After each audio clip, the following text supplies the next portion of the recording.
Aduh, pagi-pagi kalau udah lihat berita ini enak banget, seru banget. Tapi kok kali ini beranda aku munculnya ini banyak karena ya penyakit-penyakit yang diderita oleh masyarakat dan angkanya itu selalu naik ini setiap tahun. Ini lagi penyakit-penyakit kritis ini. Ada stroke, ada kanker, ada jantung, ada ginjal. Aduh. Ada pemirsa, halo selamat pagi pemirsa. Apa kabarnya ini hari ini? Mudah-mudahan selalu dalam keadaan sehat ya. Dan tentunya nggak kerasa kita udah bertemu lagi di hari Rabu. Dimana setiap hari Rabu kita akan membahas seputar dunia kesehatan ini. Bagi Anda ya yang mungkin saat ini yang sedang mengalami gangguan kesehatan ya. Anda bisa langsung nanti nonton kita ya. Waalaikumsalam Noe, kok ngalangi aku lagi opening loh Noe. Aduh, ini loh aku tuh tadi lagi baca kan bahwasannya banyak sekali nih masyarakat yang terkena penyakit kronis kan kayak gitu. Nah, oh begitu. Tapi ceritanya hari ini Budi sehat kan? alhamdulillah sehat. Harus sehat, harus semangat dong. Kayak mana? Noe apa kabar? Alhamdulillah juga sehat Budi. Tadi cerita-cerita itu tentang apa tuh? Kesehatan Bud? Tentang kesehatan, tentang penyakit kritis. Nah, jadi penyakit kritis ini adalah penyakit yang apa ya, yang sangat bergantung kepada medis. Jadi kalau nggak ditangani medis itu bisa langsung lewat gitu. Biasanya loh. Bud, kalau misalnya yang kita yang kritis-kritis kayak gini nih, ya kan, itu ada solusinya. Biasanya si Gina itu ngasih solusi tuh sama kita. Iya, tapi dia belum Biasanya datang hari kalau ini. misalnya nggak ngasih kita limpul cepet tuh Bud. Itu solusi. Duit aja ya Noe dari kemarin ngasih duit aja. Ya enggak, Emang duit biasanya, emang sumber solusi juga ya, dia. itu sumber solusi. Biasanya tuh Gina selalu kasih solusi kita. Yang kritis-kritis itu pasti bakalan baik dibuat dia. Tapi BTW dia mana? Biasalah kalau jam segini belum dateng. Kalau nggak nungguin narasumber, macet, atau apa lagi? Dandan. Memang cewek. Iya. Padahal kalau kita kayaknya Ya 5 udah- menit aja bisa ya 5 kan? menit aja udah bisa gitu kan, pakai yang penting pakai baju gitu kan. Siap kita pakai baju, pakai wangi-wangi sedikit udah, Iya, udah. selesai memang cewek. Assalamualaikum. Waalaikumsalam. Waalaikumsalam. Halo Gina. Hai Budi, halo Noe, udah lama ya nggak ketemu ya. Kita selalu ditinggalin ya kan Noe. Aduh. Kenapa sih?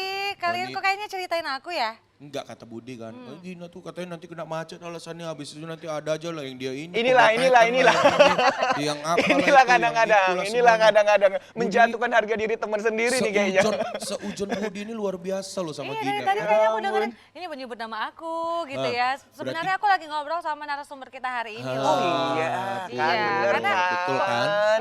Karena yang hari ini dibahas soal penyakit kritis. Penyakit kritis. Iya, aku Iya. tadi barusan loh Gina bacain. Oh, iya? Bahwasannya sekarang Sama. penyakit kritis itu meningkat angkanya ya. Tengok nih, ha, Kenapa? Itu kritis. dompet yang kritis. Itu keuangan yang kritis ya. Tapi ini Iya, awal bulan loh Noe, masa udah Belum kritis? keluar juga. Kasian banget sih Noe ya. Gajian tanggal berapa sih Noe? Ya biasa kalau kita gitu kan nggak nentu, kadang tanggal 25 gajinya. Iya kan. Nanti dulu. Bulan depan. Oh iya, tapi udah aman ya, pinjol Aman, ya, aman, udah dilunasi ya. Udah semua. Pinjaman udah dilunasi. Udah semua, udah Udah. semua. Apa Budi 50 kemarin? Udah. Ku ikhlaskan. 15.000 lagi. Kalau sama Noe ku ikhlaskan aja. Ya udah lah ya, karena ngomongin karena Noe lagi kritis ya, mungkin dokter juga bisa hari ini ya. Kan betul kan? Solusinya ya. Oke, Iya. pokoknya aku datang bawa solusi lah. Kita Iya. sudah menghadirkan dokter spesialis penyakit dalam. Oke, Gitu. nah gini tadi aku udah sapa pemirsa, tapi aku sendiri gimana kalau kita sapa berdua Oh, lagi kita ya? sapa lagi dong. Oke, ya. iya. Hai, Halo. selamat pagi. Iya, ketemu lagi bareng saya Muhammad Budi SR. Dan saya Gina Febriana. Tentunya dalam program yang sangat ditunggu setiap hari Senin, Rabu, dan Jumat. Apalagi nih ya, di hari Rabu ya Gina Yes. ya. Terkait dengan pembahasan kesehatan. Di mana lagi kalau bukan di Kopi Pagi.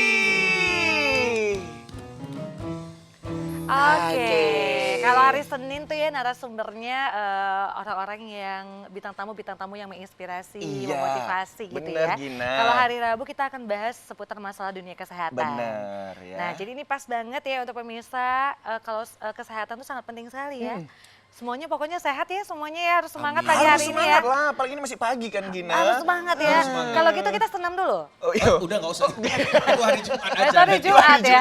Oh, tadi Jumat ya. Iya. Pokoknya beda hari, beda pembahasan ya. Beda pembahasan. Oke, hari ini tema kita adalah penyakit kritis. Waduh, ini menyebut nama kritis ini agak-agak gimana gitu ya Gina ya? Sebenarnya agak serem ya. Agak serem. Karena ini definisi kritis juga penyakit mematikan kan kayak gitu ya kan. betul. Aduh, jadi Noe ya, kalau kehidupan Anda sudah kritis, Anda kayaknya harus segera Itu ditangani. Mungkin kalau misalnya organ-organ tubuh masih bagus ya. Oh, organ Ada masih. yang Dompet kritis, aja ya, iya, berarti agak kritis. aman ya. Ya berarti aman Berarti ya. aman ya.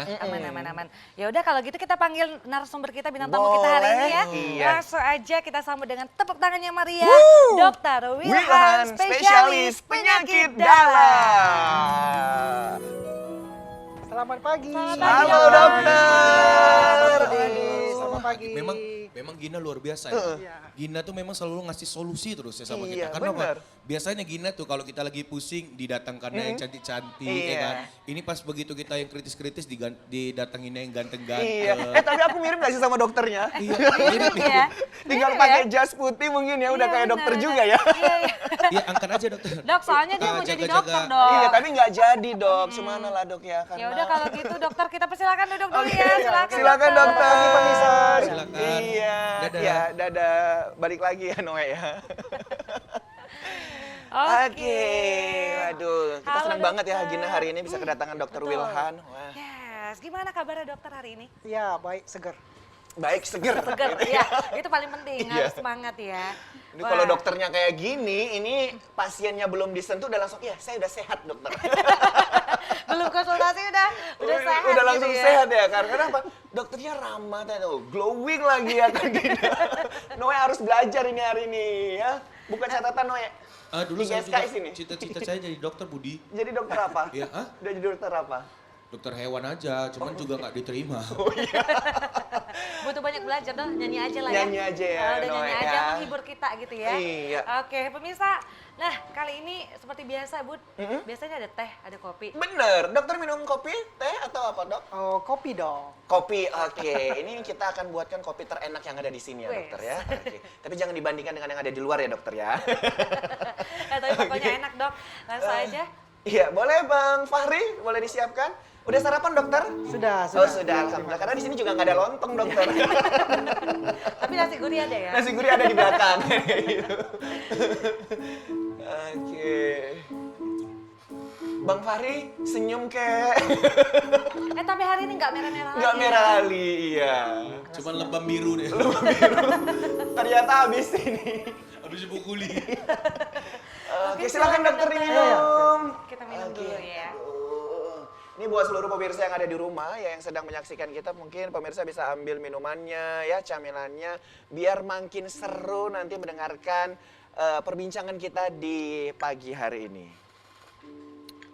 Wah, jadi makin semangat nih. Oke, pokoknya harus stay sampai dengan akhir kopi pagi Benar. nanti ya. Selama Iya. 1,5 jam kita. 1,5 jam. Kita Ini akan tayangan terlama ya. mengupas tuntas pokoknya ya. Kupas tuntas, pokoknya clear. Dan juga bagi pemirsa yang ada di rumah yang penasaran ya, karena tema kita kali ini adalah penyakit kritis ya.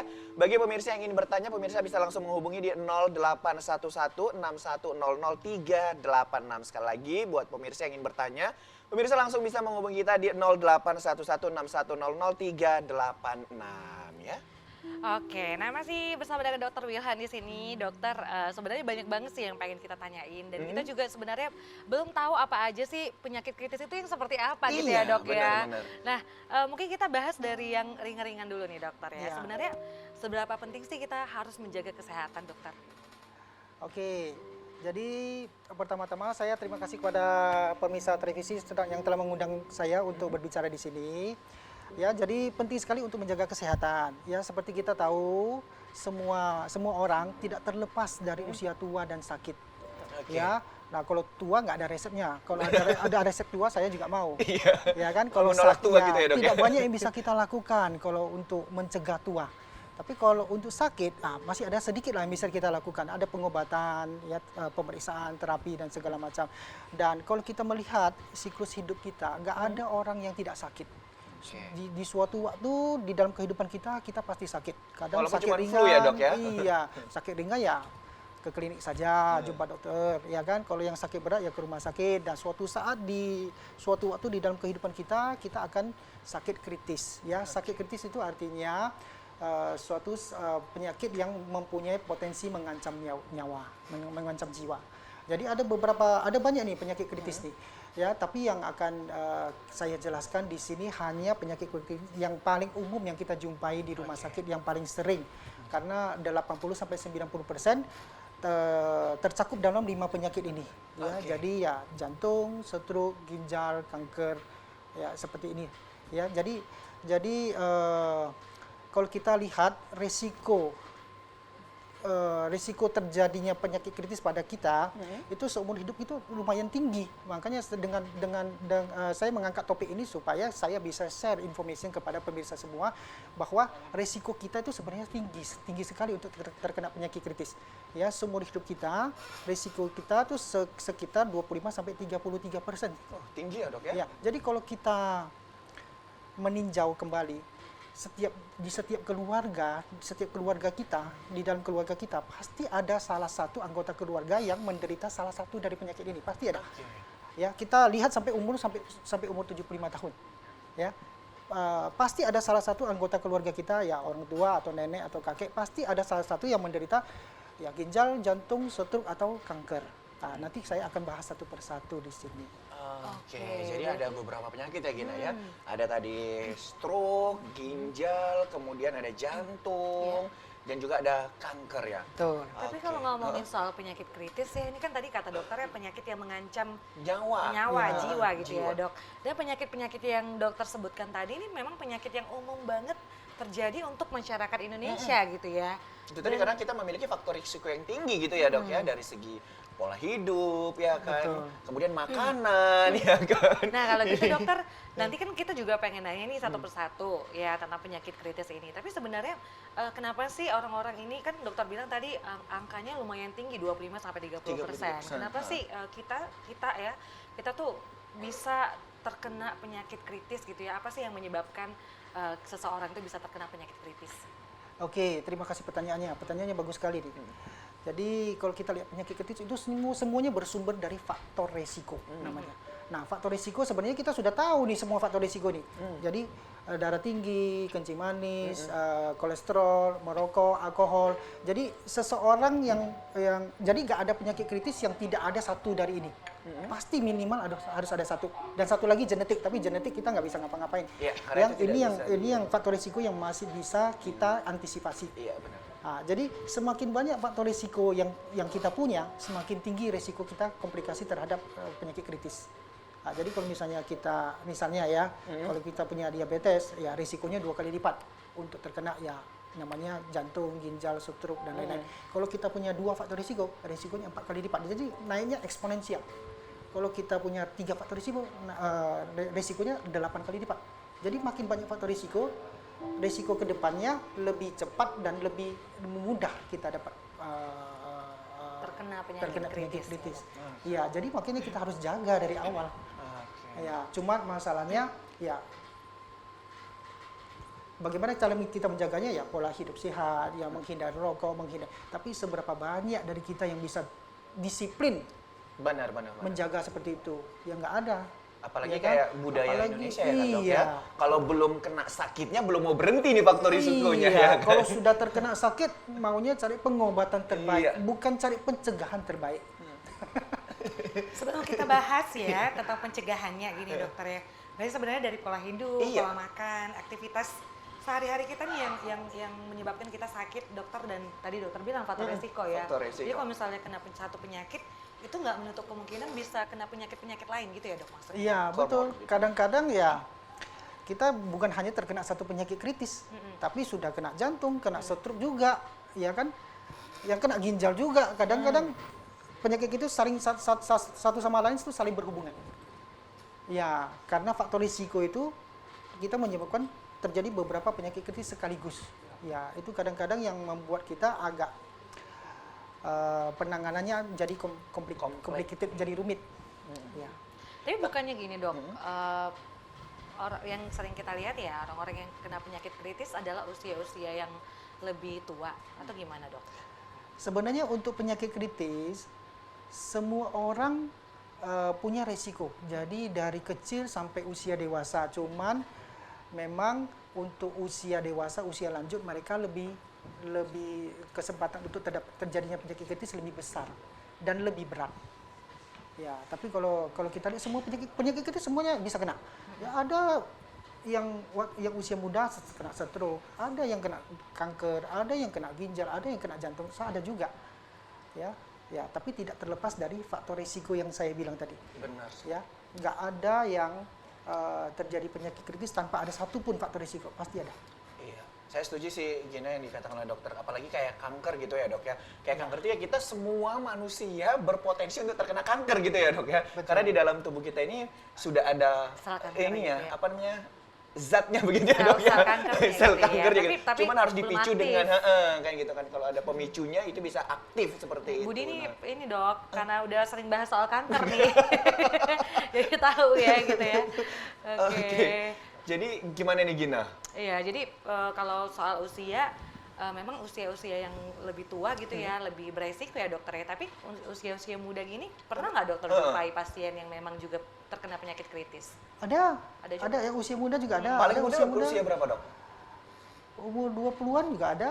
Ya kan dia ada aneurisma otak pecah, stroke. Ya, ada masalah katup jantung. Ya, masalah jantung. Ada kanker usia muda, leukemia, kanker keganasan darah, ada juga. Itu berarti karena pola hidupnya yang memang dari muda nggak teratur, makanya dia juga bisa terkena. Iya, seperti tadi saya bilang, itu tergantung dari faktor risiko dan pola hidup sehat yang tidak kita jaga.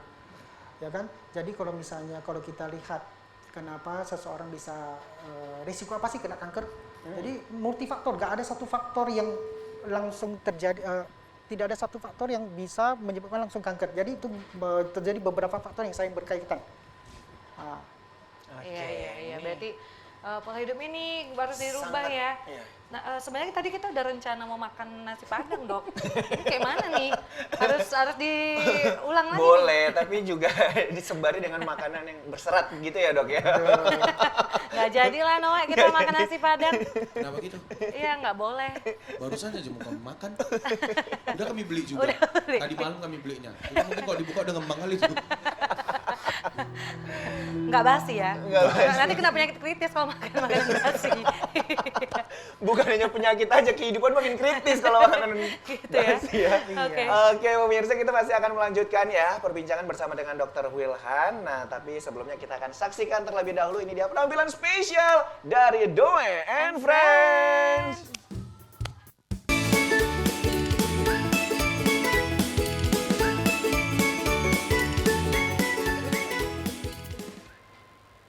Ya, terima kasih Anda masih bersama dengan kami di Kopi Pagi.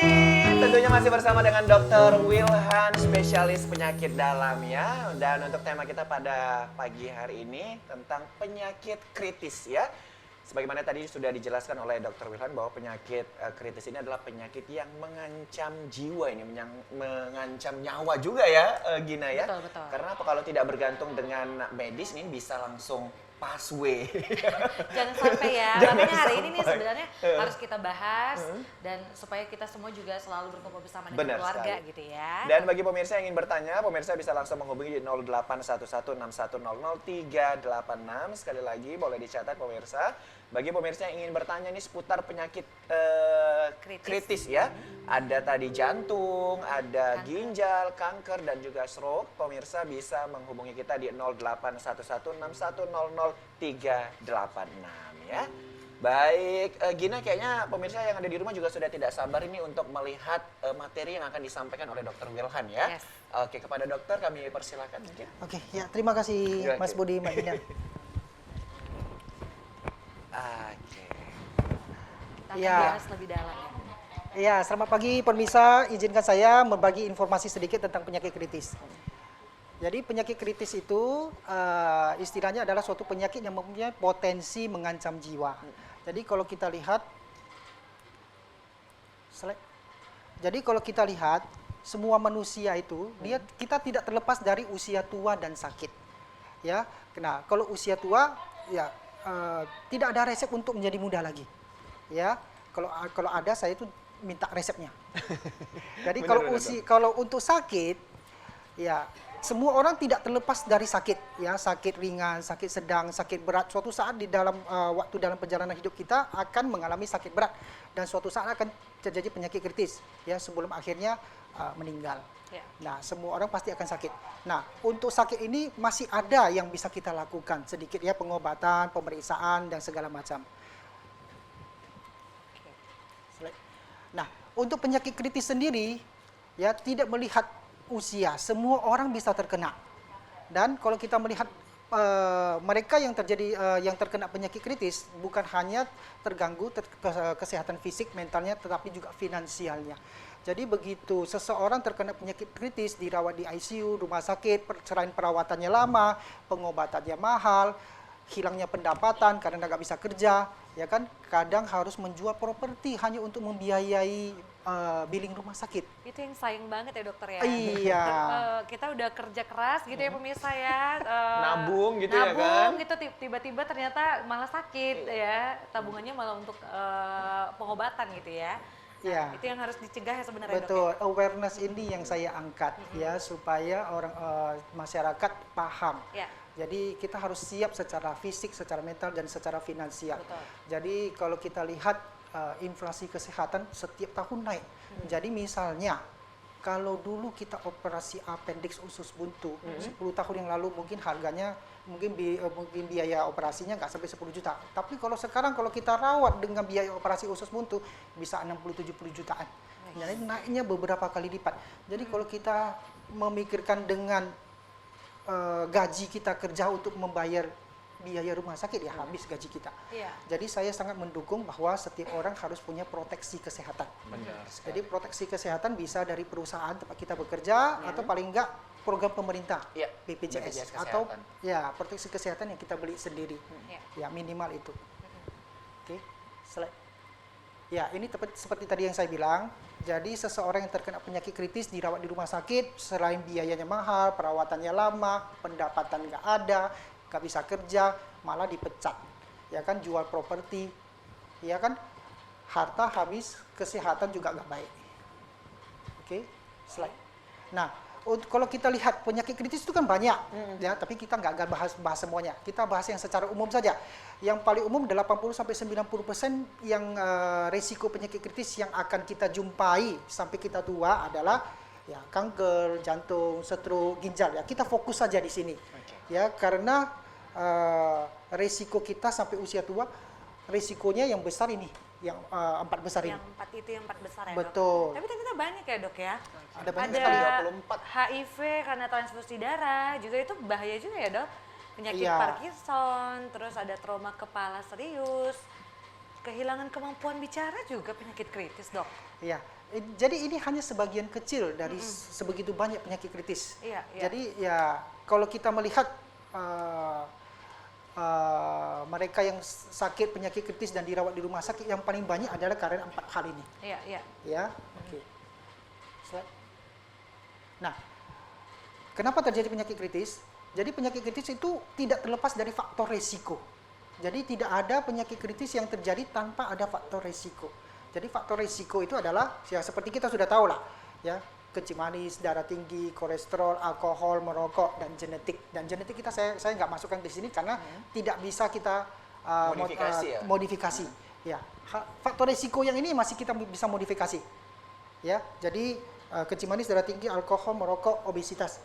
Ya, jadi makin banyak faktor resiko yang kita ada, resiko untuk terjadinya penyakit kritis itu lebih besar. Ya, jadi kenaikannya itu eksponensial. Jadi kalau kita ada 1 faktor risiko, risikonya 2 kali lipat. Ada 2 faktor risiko, risikonya 4 kali lipat. Ya, kalau ada 3, risikonya 8 kali lipat. Jadi makin banyak, makin berat, dan makin sering. Jadi kadang-kadang tidak menutup kemungkinan bahwa kita selain ada jantung, ada stroke. Ya, apesnya lagi, kena kanker lagi. Nah, seperti itu. Oke, slide. Nah, ini salah satu yang mungkin masyarakat sudah sering mendengar serangan jantung. Ya kan, serangan jantung, nyeri jantung seperti tertekan, ya seperti tertimpa benda berat, ya kan. Nah, itu akibat adanya penyumbatan di pembuluh darah jantung. Jadi kalau jantung kita ibaratnya itu dia ada 3 pembuluh darah besar. Ya. Jadi biasanya sumbatnya yang lebih dari 70% itu yang menimbulkan gejala. Nah, jadi slide. Ya, ini adalah pemeriksaan untuk melihat apakah sumbatannya di mana. Jadi kalau kita lihat ini dilakukan angiogram. Jadi suatu pemeriksaan dipasang kateter dari sini, dimasukkan kontras, terus di scan. Nah, terus kita akan lihat ini adalah terjadi penyempitan, dan penyempitan di sini itu artinya ada penyumbatan di pembuluh darah arteri jantung. Iya. Nah, ini adalah pembuluh darah arteri jantung. Nah, untuk membuka sumbatannya ini adalah kita pasang stent. Jadi pasang ring di dalam. Slide selanjutnya. Nah, jadi ini kira-kira contoh seperti ini. Ini adalah penyumbatan karena lemak. Nah, kita pasang stent. Dan stentnya itu dipasang di dalam, tidak dikeluarkan lagi.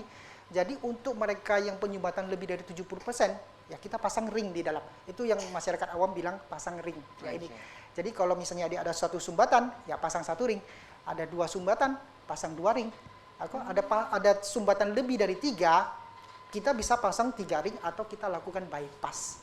Bypass itu artinya kita ambil pembuluh darah kaki atau pembuluh darah tangan yang tidak tersumbat. Kita slide selanjutnya. Slide selanjutnya. Nah, ini adalah bypass. Jadi kita sambung di sini. Jadi istilahnya kita buat jalan tor baru. Jadi kita nggak lewat jalan lama lagi, tapi kita buat jalan tor baru. Tapi ini bypass ini adalah operasi besar. Jadi dia buka dada. Operasi besar. Jadi resikonya tentu lebih tinggi. Tapi ini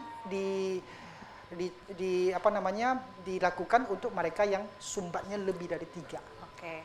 Ya, 3, 4, 5. Kita sebaiknya lakukan. Iya. Oke. Nah, sama juga untuk stroke juga sama. Stroke kan masyarakat awam kan taunya 2 macam nih, stroke tersumbat dan stroke berdarah. Nah, stroke tersumbat prinsipnya sama seperti serangan jantung, penyumbatan pembuluh darah jantung. Tapi dia tersumbatnya di pembuluh darah otak. Ya, masalahnya di otak itu kita nggak bisa pasang stent. Ya, jadi tidak bisa dilakukan apa-apa. Kalau stroke tersumbatnya cepat dideteksi, kurang dari 4,5 jam, kita ada obat untuk membuka sumbatannya itu. Yeah. Tapi itu harus cepat, dibawa 4,5 jam, dan harus segera dibawa ke rumah sakit. Ya, nah, yang satu lagi adalah stroke hemoragik, itu adalah stroke berdarah. Jadi pembuluh darahnya pecah di dalam otak. Ya, itu dua-duanya ya termasuk penyakit kritis karena bisa membahayakan nyawa. Berarti dua-duanya juga termasuk yang agak parah gitu ya, Dok? Iya, ya. Setiap penyakit kan ada derajat keparahannya, ada yang ringan, ada yang sedang, ada yang berat. Tapi lebih parah yang hemoragik nggak, Dok? Iya, betul. Karena dia efeknya langsung karena gitu pecah pembuluh darah otak, seberapa banyak volume darah yang keluar, seberapa itu kan masalahnya volume otak kita itu nggak bisa lebih lebar lagi, memang ukurannya segitu. Jadi kalau di dalam itu ada pecah pembuluh darah otak, itu kan darahnya akan mengambil tempat, sedangkan otak kita tuh sudah nggak ada tempat lain lagi, dia akan menekan sel-sel otak kita yang menyebabkan kelumpuhan. Itu kan tersumbat terlalu lama, makanya pembuluh darahnya pecah atau gimana, Dok? Oh enggak. Bukan. Itu pembuluh darah pecah Itu karena beda lagi ya, Dok ya? Iya, pecah dinding pembuluh darah. Karena tekanan darah, biasanya karena tekanan darah tinggi. Biasanya tekanan darah tinggi yang tidak terkontrol terus pecah. Yes, oke. Ya. Baik. Ya. Seperti pipa air kita ya kan, kalau tekanannya terlalu tinggi ya pecah dia. Oke, Dok. Oke, selanjutnya. Itu dia stroke ya. Ya. Slide.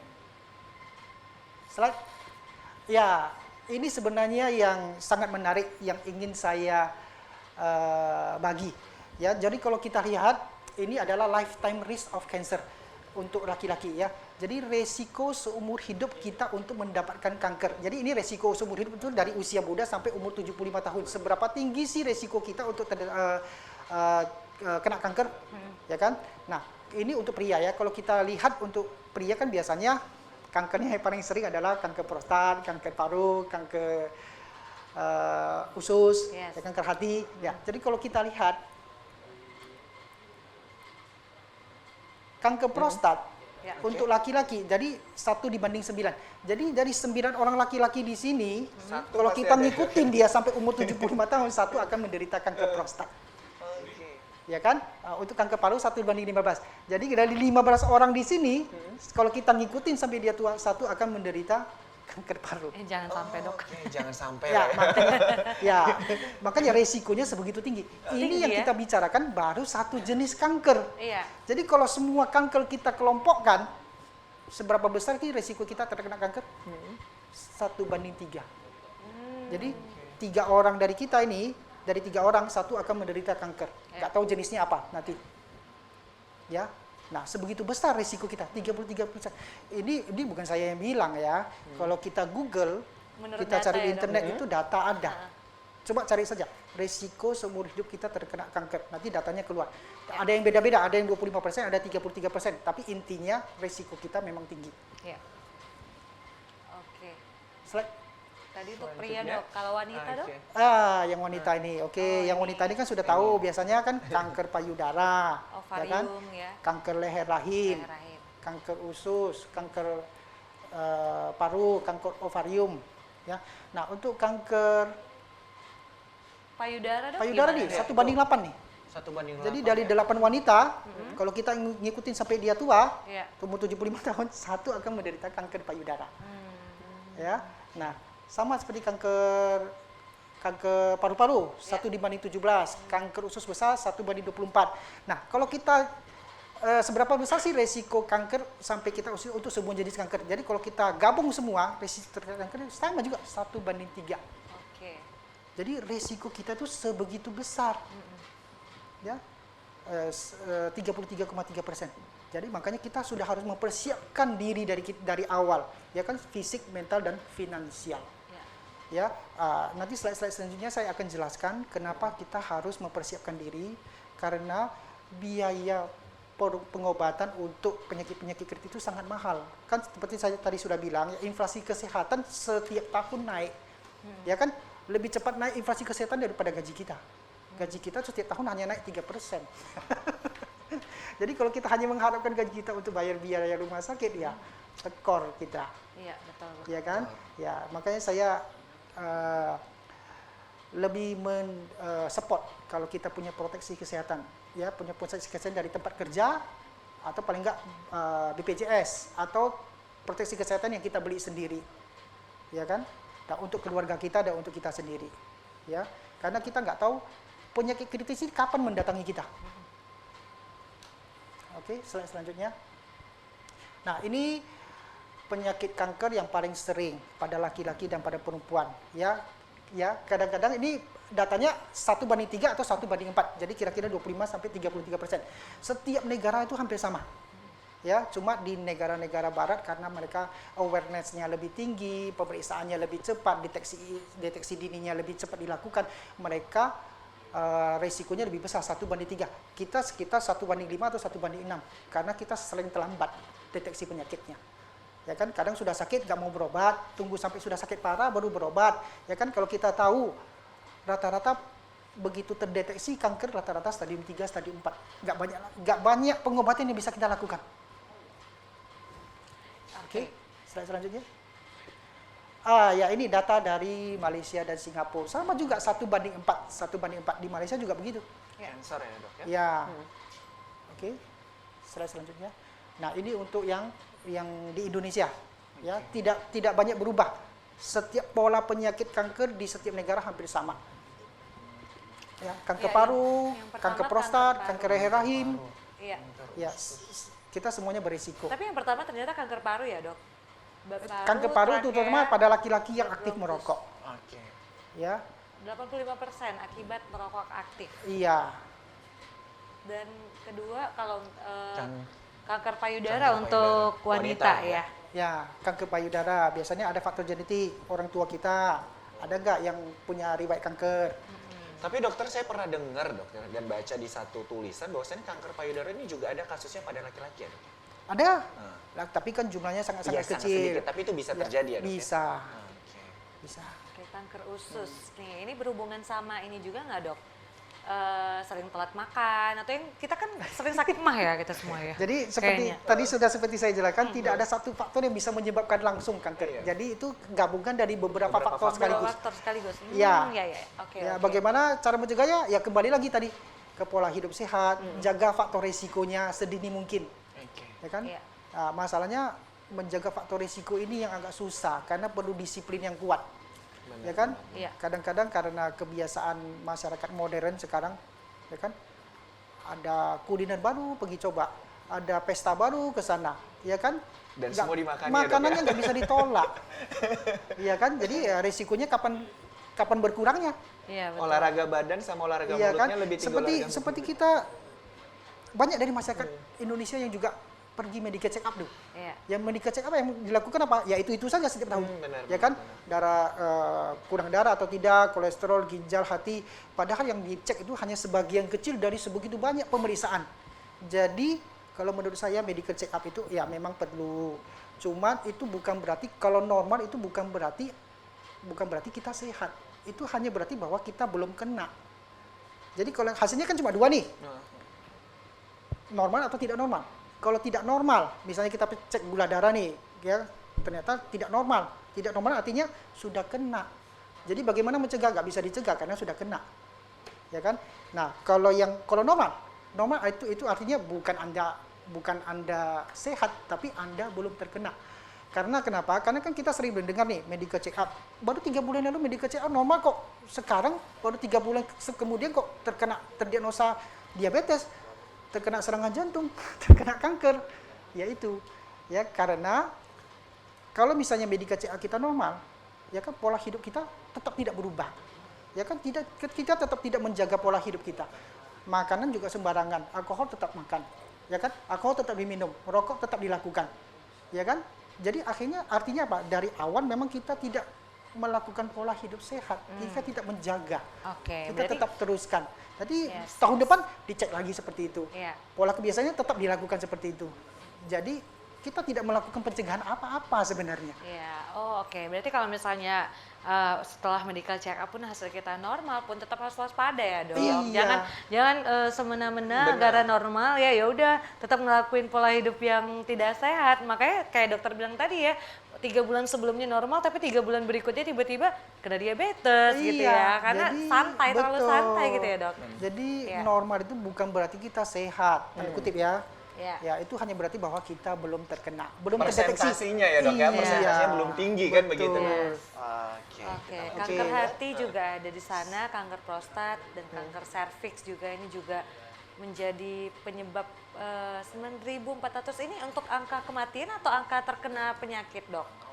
Oh bukan, ini angka kematian. Angka Angka kematian? Ya, ini hanya satu waktu dalam periode tertentu. Oh gitu, Ya. baik-baik. Nah, Oke, jadi kalau kanker hanya ada 2 jenis kanker yang bisa dicegah dengan vaksin. Hanya ada 2 jenis kanker.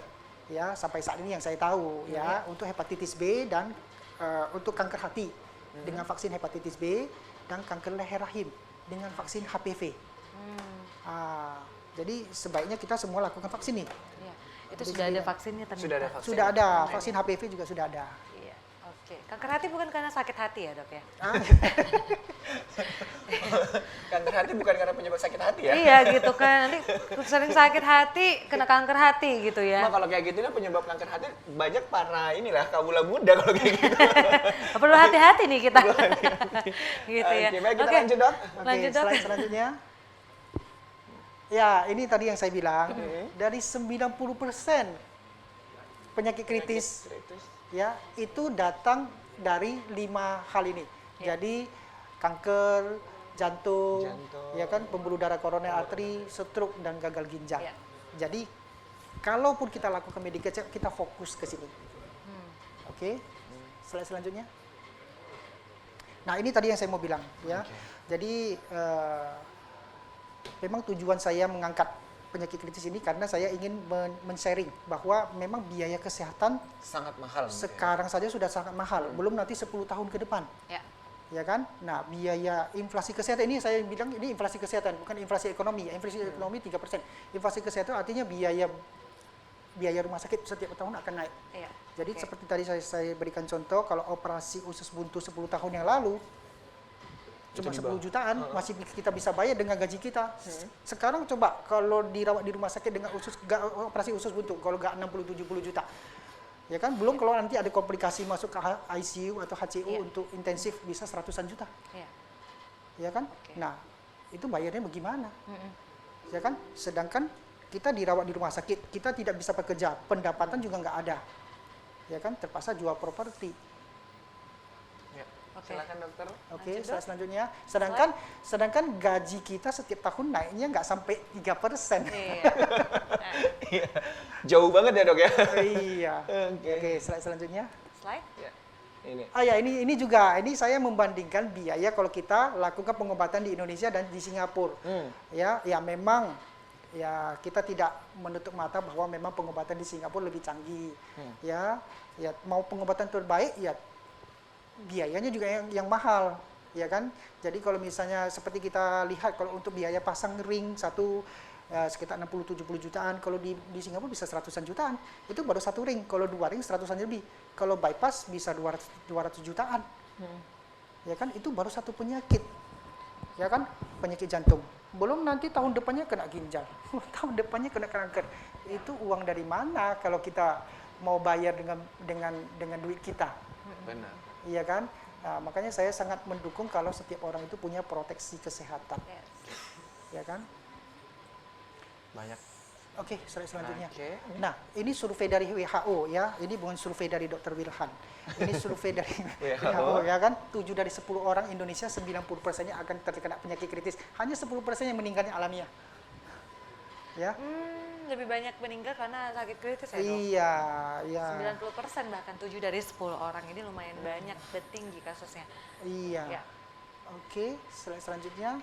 Oke. Terima kasih Ya, dokter. terima kasih. Jadi ada satu hal lagi, sebenarnya kalau kita lihat ya penyakit kritis ini kan tidak memandang usia, tidak Benar. memandang jabatan, siapa saja bisa terkena Bisa nih. terkena, Dok. Ya kalau kita lihat aktris, aktor yang terkenal juga bisa kena, Ya. ya kan? Jadi seperti pemirsa kan kita tahu ya Steve Jobs. Steve Jobs itu penemu iPhone. Ya. Nah, itu tahun 2003 terkena kanker pankreas nih. Jadi dan kita tahu kisahnya akhirnya kan pastinya akhirnya Steve Jobs kan meninggal tahun 2011. Benar, Ya. Ya kan walaupun sudah dilakukan operasi, sudah dilakukan kemo. Iya. Ya. Jadi seberapa banyak uang tidak bisa menyelesaikan masalah. Yes, Oke. yes, Dokter yes, boleh yes. sambil Oh, iya. duduk Kita persilakan. Luar biasa penjelasan sangat lengkap sekali Sangat ya. lengkap. Dan kita udah tahu ternyata resiko untuk terkena penyakit kritis itu lebih besar ya terjadi kalau misalnya kita tidak melakukan pola hidup tadi yang seperti kata dokter ya. Dan ternyata 90% loh kematian di Indonesia itu disebabkan karena penyakit kritis. Jadi sebenarnya kita harus waspada. Waspada dari Yes. sekarang, mulai dari itu fisik, mental, dan finansial. Finansial. Karena apa, kita tidak ingin dong kita bekerja bertahun-tahun hanya untuk membayar biaya pengobatan di masa kita nanti, kan begitu ya. Iya. Makanya harus tadi yang seperti disarankan oleh Dr. Wilhan, benar-benar harus memiliki protek asuransi kesehatan, kan gitu. Ada biasa dari pemerintah dan juga penambahan dari swasta-swasta lain yang menawarkan begitu. Iya, sebenarnya ini membantu ya. Sangat membantu. Oke, kalau begitu nanti kita akan bahas lagi tentang penyakit kritis. Ya pemirsa boleh stay ya tetap di sini dan kita tunggu teleponnya di 081161600386. Kalau gitu kita dengerin dulu ya satu hiburan dari Noe and Friends.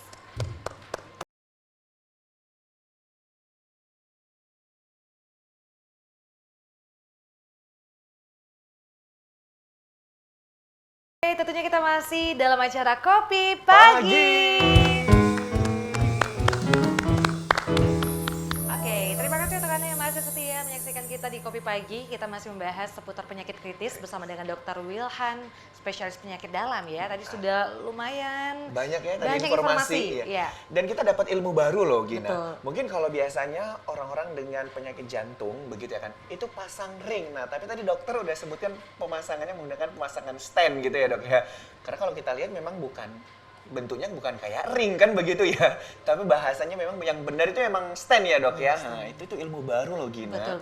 Ya, kan? Jadi Terus kayak upgrade kita ini. yes, benar. Dan ternyata penyakit kritis itu banyak ya, tapi memang ya umum di Indonesia itu ada 5 penyakit ya, pembuluh darah, kanker, kemudian gagal ginjal, jantung, dan ya itu tadi yang Itu kita tadi ya. bahas ya. Oke, kita mungkin mau bahas lebih detail lagi nih dokter ya. Dokter ini mungkin sebagian masyarakat masih belum bisa membedakan penyakit jantung ini dok. Penyakit jantung ini dok, jantungnya yang bermasalah atau pembuluh darahnya nih dok yang bermasalah?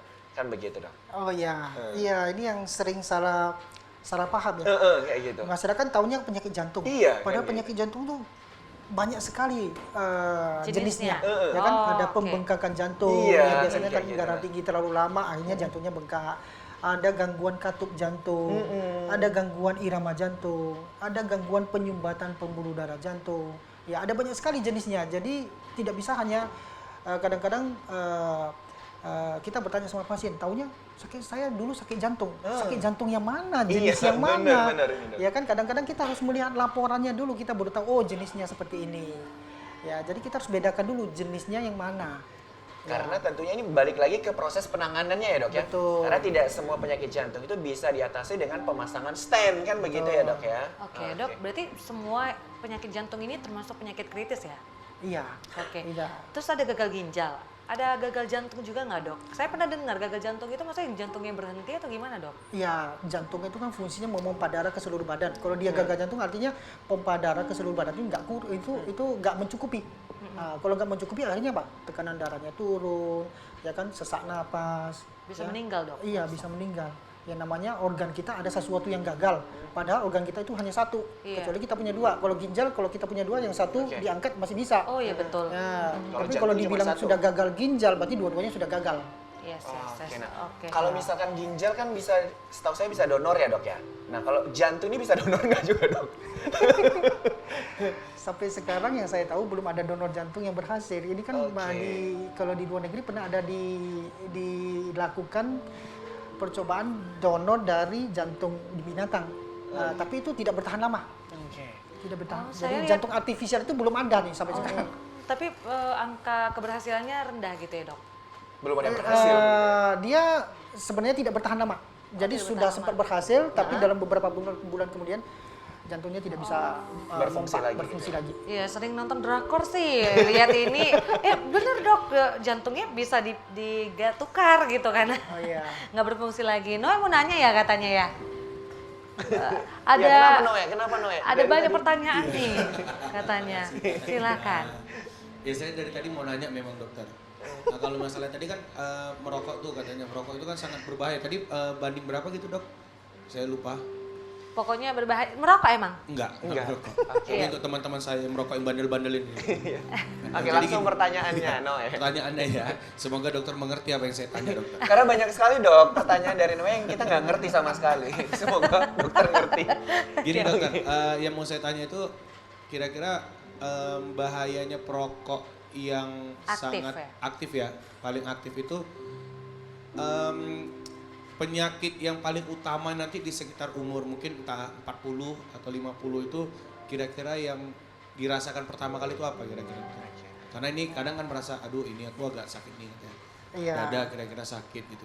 Iya. Gimana kira-kira apa karena memang penyebab merokok atau memang karena udah mulai tua dok? Itu sih dokter. Jadi sebenarnya efek merokok itu sangat banyak sebenarnya. Kompleks ya. Dan kita tuh untuk derajat keparahan merokok itu kita ada patokannya namanya pack years ya. Jadi seberapa banyak kita merokok satu hari dikalikan berapa tahun kita merokok. Jadi akumulasinya itu yang paling penting. Jadi kalau awal-awal merokok nggak akan timbul gejala. Nanti kalau kita sudah berusia, sudah terjadi akumulasi, nanti waktu kita sudah berusia nanti baru timbul gejalanya ya, sesak napas. Ya biasanya ya karena asap rokok itu langsung masuk paru-paru ya. Penyakit yang utama ya terkena penyakit paru-paru namanya COPD atau PPOK, penyakit paru obstruktif kronis. Ya, nah nanti setelah itu efeknya kepada pembuluh darahnya mulai mengecil, ada gangguan pembuluh darah, gangguan jantung. Biasanya penyakit faktor-faktor risiko seperti itu biasanya tidak berdiri sendiri biasanya. Jadi biasanya kalau kita ketemu faktor risiko, kita ketemu satu faktor risiko, kita harus cari faktor risiko yang lain itu ada nggak. Jadi secepatnya kita perbaiki, secepatnya kita normalkan.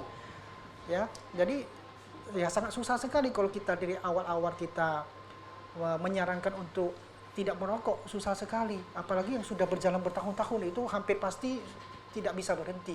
Ya paling tidak bisa mengurangi. Ya ada mereka yang sudah dilakukan pemasangan stent, sudah bypass, merokoknya tetap jalan. Ya bagaimana mau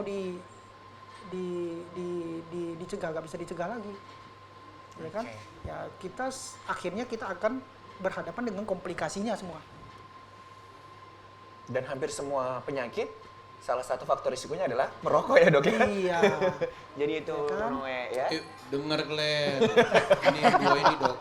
Bandel nih. Oke, terima kasih Noe. Terima Dokter kasih. terima kasih. Oke, kayaknya kita lebih enak kita bahas satu-satu begitu ya Gina ya. Iya, Ini mungkin- kita akan membahas jantung tadi ya. Jantung, Oke, dari segi jantung terlebih dahulu ya. Dokter kita ingin nanya ini dok. Nah, untuk tata laksana proses apa ya? Medical check up jantung ini ya dok ya. Tentu kan kalau penyakit jantung kan tidak sakit yang karena waktu yang singkat begitu kan, tapi karena faktor risiko yang terus menerus menerpa sehingga terjadilah penyakit jantung begitu. Nah, untuk tanda dan gejalanya sendiri dokter. Nah, ini seperti apa untuk sakit jantung? Oke. Jadi pertanyaan bagus sekali nih. Kalau kita menunggu sampai gejalanya datang sudah terlambat. Oke, Ya. Jadi dari mana kalau, kita tahu sakit artinya jantung? kalau gejalanya sudah datang, kamu sudah kena. udah kena ya. Ya, nggak bisa dicegah lagi. Iya, iya. Ya. Nah, kalau kita tahu itu penyumbatan pembuluh darah jantung itu tidak terjadi dalam 1-2 bulan. Terjadinya bertahun-tahun. Jadi mungkin saja kalau kita dilakukan pemeriksaan angiogram tadi, ya mungkin saja kita sudah 30% tersumbat, mungkin saja sudah 40% tersumbat, tapi kita nggak ada gejala. Iya. Jadi makanya saya bilang kalau kita lakukan medical check up nggak akan ketemu apa-apa. Ya, normal itu bukan berarti kita sehat. Iya. Kita belum terkena. Oke. Ya, biasanya sumbatan di atas 60 sampai 70% ke atas itu baru timbul gejala. Nah, untuk sumbatan yang masih ringan, pemeriksaan awal yang paling mudah adalah dilakukan EKG.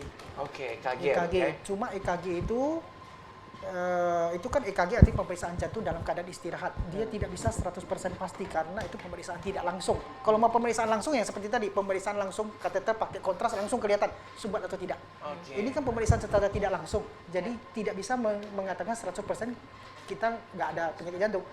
Nah, kalau kita mau meningkatkan lagi pemeriksaan, kita bisa lakukan treadmill test. Treadmill test itu sama seperti EKG, cuma EKG dalam keadaan aktivitas. Oke. Nah, itu akurasinya lebih tinggi. Nah, terus pemeriksaan selanjutnya untuk melihat ada jantung atau tidak, ya kita bisa melakukan multiple slice CT scan atau pemeriksaan angiografi. Tapi pemeriksaan itu kan pemeriksaan invasif yang akan dimasukkan obat. Dan jadi ada risikonya. Jadi pemeriksaan awal bisa dengan EKG atau treadmill test. Itu biasanya sumbatan di bawah 70% masih bisa kedeteksi.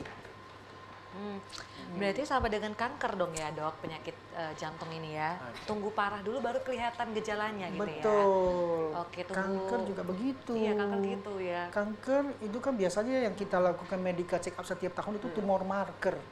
Tumor marker itu tidak serta-merta ada bibitnya langsung tumor markernya naik. Kadang Iya. tumornya sudah sebegitu besar, tumor markernya masih normal. Jadi negatif palsu artinya.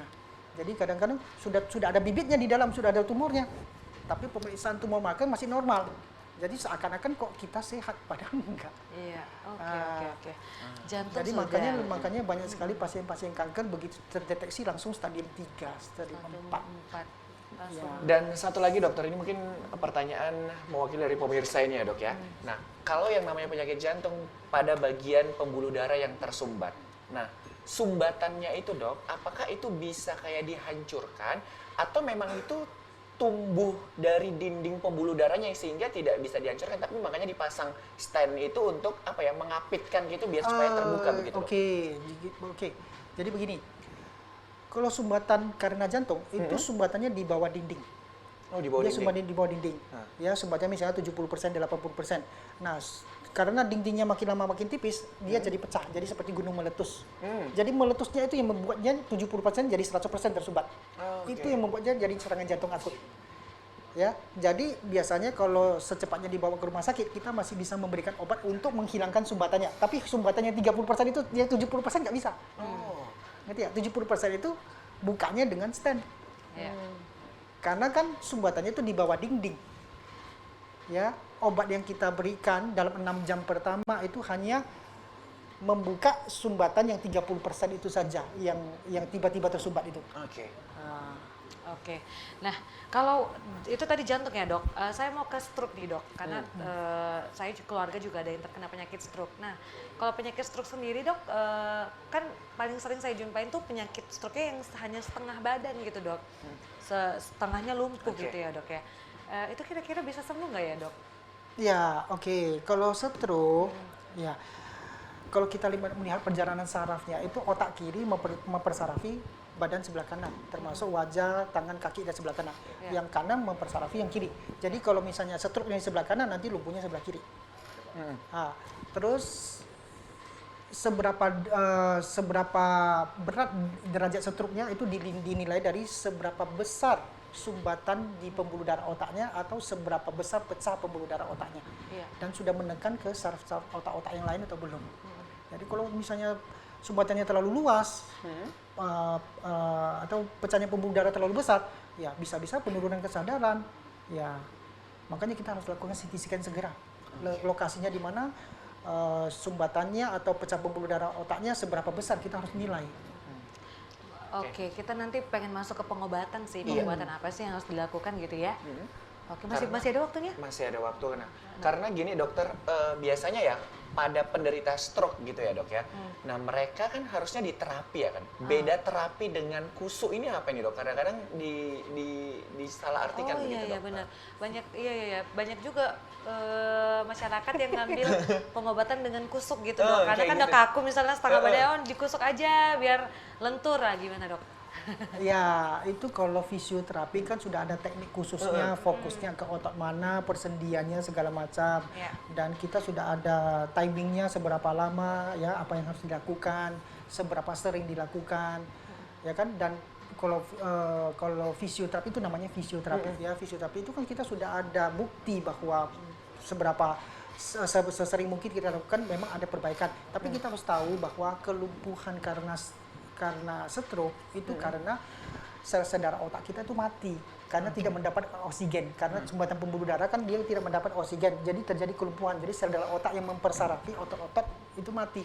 Jadi kekuatan otot kita seberapa sering pun kita lakukan fisioterapi, dia nggak akan kembali seperti semula. Dia hanya bisa memperbaiki sedikit, dia tidak bisa kembali ke seperti semula. Oke, luar biasa, tepuk tangan dong buat dokter. Wah, Aduh, memang ini bakalan digali terus ini kan iya. masalah stroke. Sebenarnya makin banyak banget nih pertanyaan kita ya. Namun kita akan break dulu sejenak ya pemirsa ya. Kita harap jangan kemana-mana karena di segmen akhir nanti juga Anda akan tahu tips bagaimana sih untuk Iya, benar mencegah ya sekali. namanya penyakit kritis. Jangan kemana-mana, tetap di Kopi Pagi.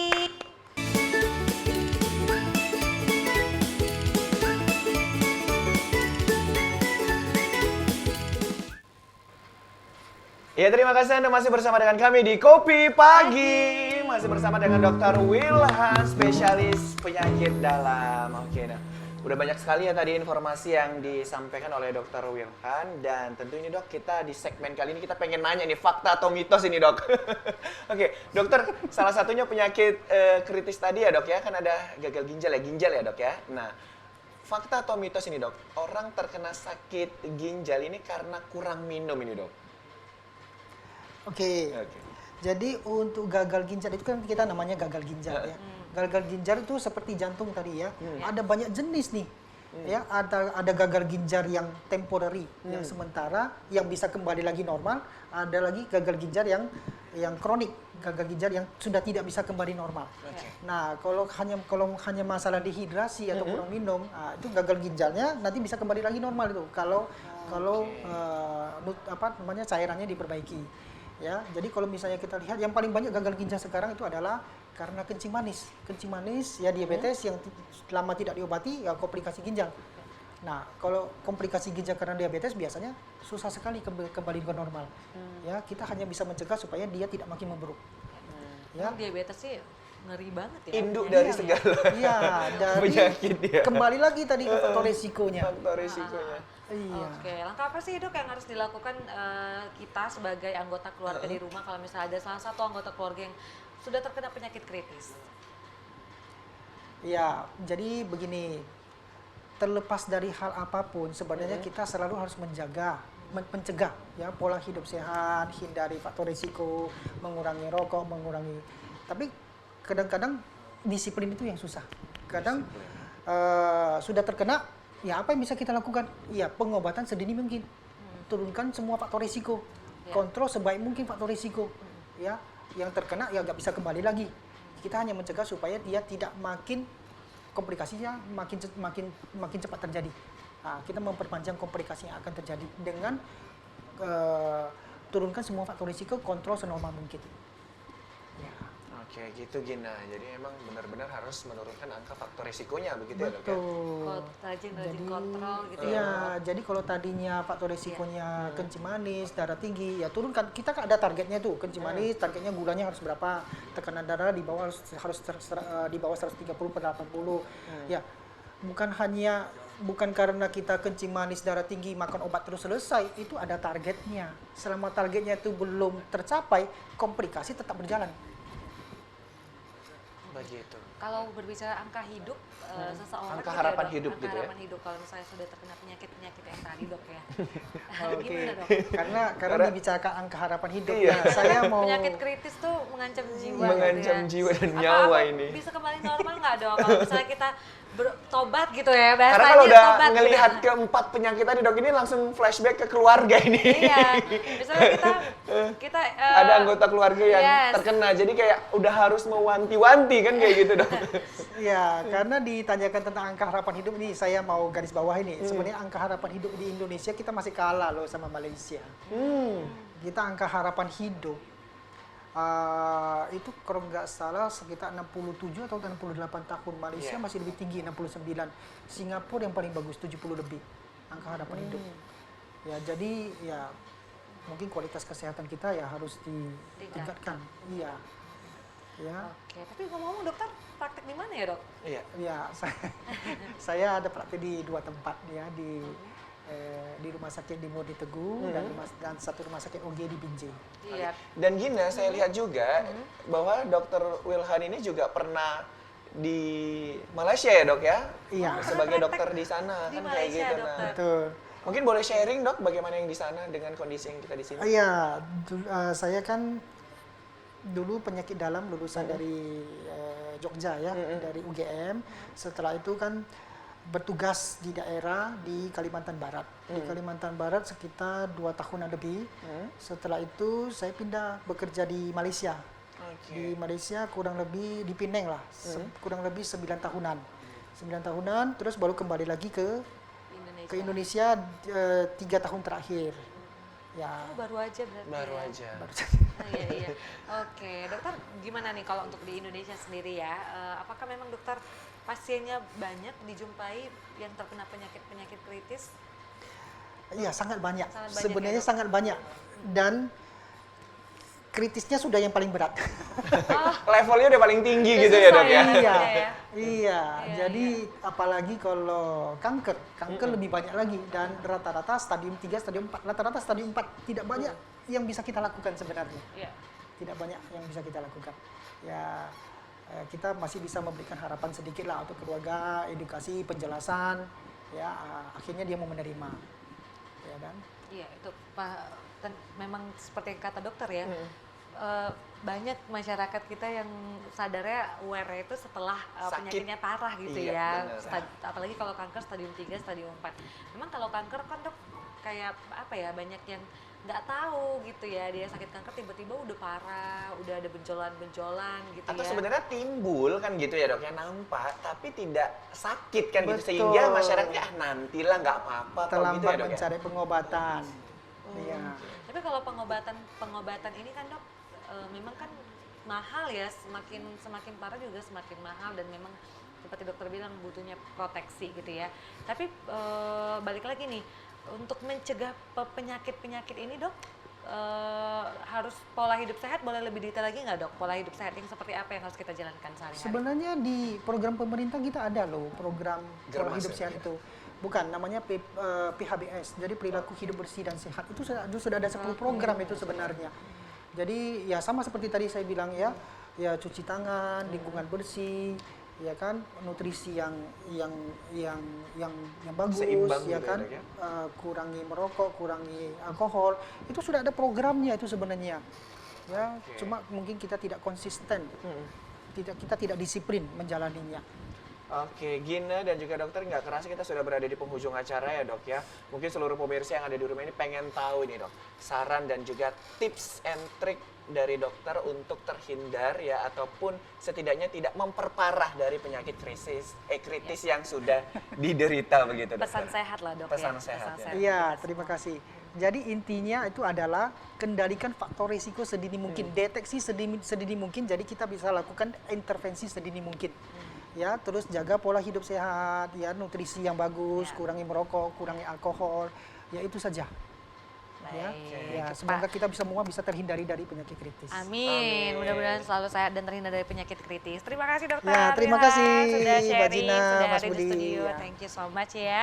Dan terima kasih untuk pemirsa di rumah yang sudah menyaksikan kita. Mudah-mudahan informasi yang diberikan oleh Dokter Wilhan ini bisa diserap dengan baik ya, dan kita semua selalu dalam keadaan sehat, dan itu tadi penting untuk menjaga kesehatan, menghindari faktor risiko dan juga disiplin, dan memang perlu yang namanya untuk Medical check up, pemeriksaan dini gitu. Yes. Karena kalau kita normal belum tentu juga itu sehat kan gitu, bisa aja Yes. karena faktor resiko ataupun persentasenya belum menunjukkan gejala kan begitu ya. betul sekali. Oke, dan tentunya saya Muhammad Budi SR. Dan saya Gina Febriana mengucapkan terima kasih atas perhatian Anda. Tetap terus saksikan Kopi Pagi setiap hari Senin, Rabu, dan juga Jumat pada pukul 10 sampai dengan 11.30.